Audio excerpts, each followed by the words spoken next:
নমস্কার বন্ধুরা, কেমন আছো তোমরা সবাই? আশা করি সবাই খুব ভালো আছো। শুভমিতা ব্লগে সবাইকে স্বাগত জানাই।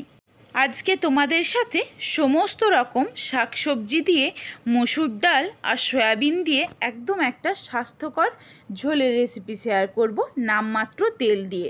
তেল কিন্তু খুবই সামান্য থাকবে। আর এই রেসিপিটা আমি বানাবো সম্পূর্ণ বাটা মশলায়, কোনো গুঁড়ো মশলা এখানে আমি ব্যবহার করব না।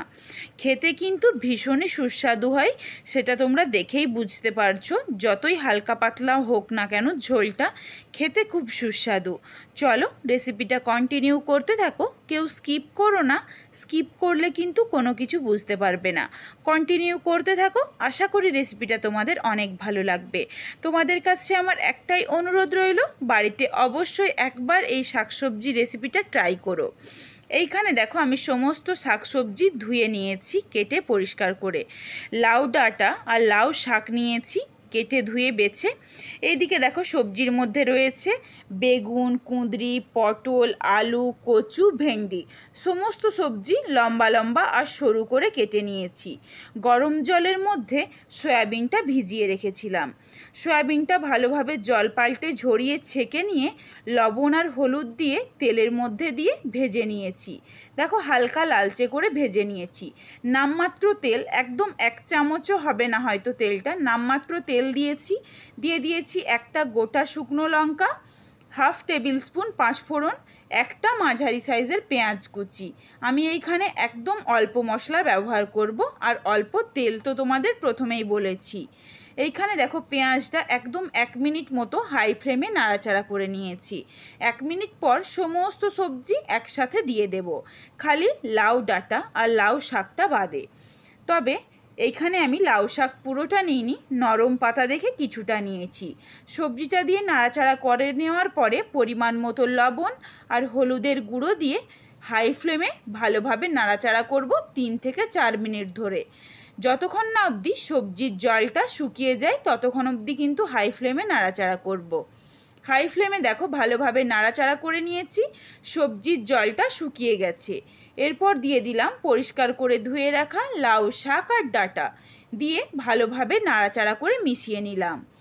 এরপর হাই ফ্লেমে এটাকেও ভেজে নেব। এই দিকে দেখো নিয়েছি প্রায় 1 থেকে 1.5 ইঞ্চ পরিমাণ আদা, কয়েক কোয়া রসুন, 1 টেবিল স্পুন গোটা জিরে, 2টো শুকনো লঙ্কা দিয়ে একটা মিহি পেস্ট বানিয়ে নেব। দেখো সুন্দর একটা মিহি পেস্ট বানিয়ে নিয়েছি। এরপর এই দিকে লাউ ডাঁটা আর সমস্ত সবজি দেখো সুন্দরভাবে ভাজা হয়ে গেছে। এরপর এইখানে আমি ঢাকনা দিয়ে দেব, তাহলে কিন্তু আরও কিছুটা পরিমাণে জল বেরিয়ে যাবে। ঢেকে রেখে দিয়েছিলাম, যেটুকু জল বেরিয়েছে পুরোটাই শুকিয়ে গেছে। এরপর এইখানে দিয়ে দিচ্ছি বেটে রাখা মশলা। বেটে রাখা মশলা দিয়ে নাড়াচাড়া করে কষিয়ে নিলাম। হাই ফ্লেমেই কষিয়ে নিয়েছি। এরপর এইখানে সামান্য জল অ্যাড করব। সুন্দরভাবে দেখো কষানো হয়ে গেছে, নিচে লেগে যাচ্ছে। এরপর এইখানে দিয়ে দিলাম প্রায় 1 থেকে 1.5 কাপ পরিমাণে জল দিয়ে নাড়াচাড়া করে নিলাম। এরপর জলটা ফুটে যাওয়া অবধি অপেক্ষা করব।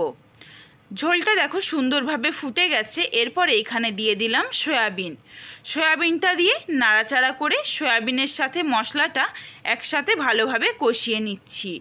এইদিকে দেখো মুসুরির ডাল নিয়েছি হাফ কাপ ডাল, খুব ভালোভাবে জল পাল্টে একদম পরিষ্কার করে ধুয়ে নিচ্ছি। মুসুরির ডালটা ধুয়ে নিয়েছি। এইদিকে দেখো সয়াবিনের মধ্যে সুন্দরভাবে মশলার ফ্লেভারটা চলে গেছে, সয়াবিনে সমস্ত যেটুকু জল ছিল টেনে নিয়েছে।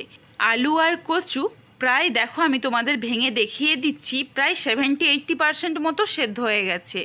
এরপর এইখানে দেব ধুয়ে পরিষ্কার করে রাখা মুসুরির ডালটা লাস্টেই দিতে হবে, কারণ ডালটা যদি প্রথমে দিয়ে দিই তাহলে কিন্তু ডালটা একদম ঘেটে যাবে। ডালটা যাতে একটু ছিপড়ে থাকে এই জন্য এইভাবে পরে দিলাম আমি। এরপর ডালটা দিয়ে নাড়াচাড়া করে ডালের মধ্যে যেটুকু জল ছিল শুকিয়েও গেল, সুন্দরভাবে ডালটাও কষানো হয়ে গেল। এরপর ঠিক তোমরা যতটা পরিমাণে ঝোল রাখতে চাও সেই বুঝে জলটা দিয়ে দিও। আমি আমার পরিমাণ মতো জলটা দিয়ে দিয়েছি। এরপর ঝোলটা ফুটে যাওয়া অবধি অপেক্ষা করব। দেখো সমস্ত সবজি কিন্তু গোটা রয়েছে। এই জন্য বললাম হাই ফ্লেমেই রান্নাটা করতে হবে। প্রথম থেকেই যদি আঁচ কমিয়ে রান্না করো তাহলে কিন্তু সমস্ত সবজি ভেঙে যাবে। হাই ফ্লেমে দেখো রয়েছে, সুন্দরভাবে ফুটে উঠেছে। এইখানে আমি দিয়ে দিচ্ছি 1/2 টেবিল স্পুন চিনি, আর দিয়ে দেব 3 থেকে 4টে মতো কাঁচা লঙ্কা ফাটিয়ে। তোমরা এখানে তোমাদের পরিমাণ অনুযায়ী ঝালটা দিও। এই কাঁচা লঙ্কাটা কিন্তু এই সবজির সাথে মেখে খেতে ভীষণই ভালো লাগে, এই কাঁচা লঙ্কার ফ্লেভারটা। দেখো খুব সুন্দরভাবে ফুটে উঠেছে ঝোলটা। এরপর আমি আঁচ কমিয়ে ঢাকনা দিয়ে ঢেকে রেখে দেব, সুন্দরভাবে যাতে সবজি ডাল সব কিছু সুসেদ্ধ হয়ে যায়। দেখো একদম হালকা পাতলার মধ্যে হয়েছে, খেতে অসাধারণ হয়। তোমরা নিজেদের ইচ্ছে মতো সবজি দিয়ে এই রেসিপিটা একবার বাড়িতে ট্রাই করো। সামান্য মশলার এই রেসিপি খুবই সুস্বাদু। দেখো ডালটা কিন্তু ছিপড়ে ছিপড়ে মতো রয়েছে, আমি যেটা তোমাদের বলছিলাম, একদম ভেঙে যায়নি। এই অবস্থাতে এরপর আমি নামিয়ে নেব। এই সবজির রেসিপিটা তোমাদের কেমন লাগলো কমেন্ট করে জানাতে ভুলো না কিন্তু। যদি ভালো লাগে লাইক করে শেয়ার করে বন্ধুদের দেখার সুযোগ করে দিও।